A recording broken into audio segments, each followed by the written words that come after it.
네, 미세먼지 대책 조금 더 자세히 짚어보겠습니다. 불안감이 고조되고 쓴소리가 나오면서 지난주부터 곳곳에서 대책이 쏟아지고 있습니다. 황인표 기자가 나와 있습니다. 황 기자, 네.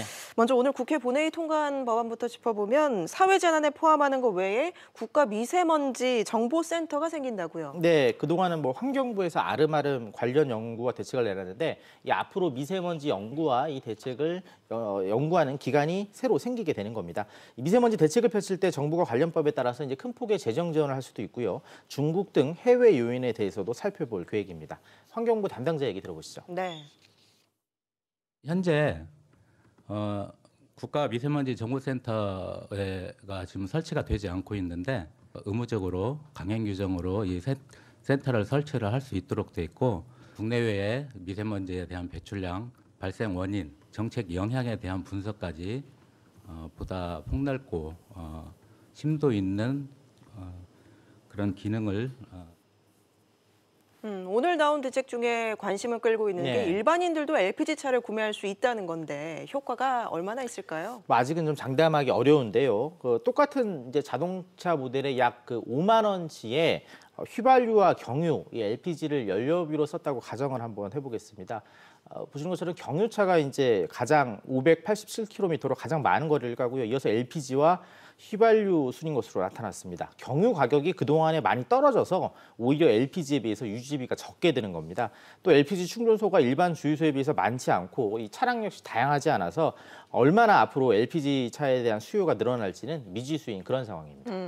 또 범사회적 기구를 만들기로 했다는데 이건 어떤 내용인가요? 어제 이제 브루나이를 국빈 방문 중이던 문 대통령이 내린 지시인데요. 앞서 손학규 바른미래당 대표가 먼저 더 이상 정부 차원의 대책으로 한계가 있으니까 범사회적 기구를 좀 구성하자 이런 제안을 하면서 이 반기문 전 유엔 사무총장을 추천을 했고 문 대통령도 이를 받아들였습니다. 네.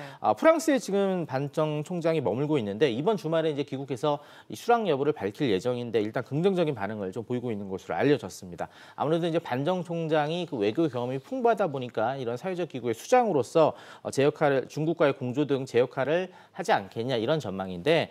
하지만 잘 아시는 것처럼 지금 중국이 계속해서 한국의 미세먼지에 대해서 책임이 없다 이렇게 고집하고 있는 상황이라서 얼마나 성과를 낼 수 있을지 역시 또 미지수인 그런 상황입니다.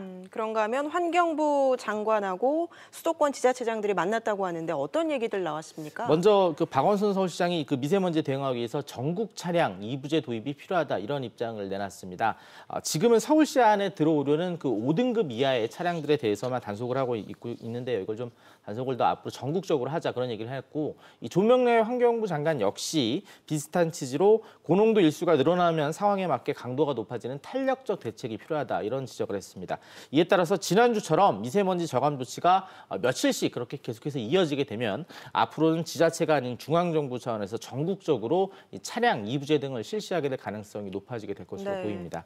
다만 우리나라 미세먼지 원인으로 계속해서 중국 등 해외여행 비중이 만만치 않은데 2부제로 미세먼지는 별로 줄지 않고 이 국민 절반이 결국 자기 차를 운전하지 못하는 그런 상황인데 이 국민들의 불편만 더 커지는 것 아니냐 이런 얘기도 나올 것으로 보입니다. 알겠습니다. 황 기자 얘기 잘 들었습니다.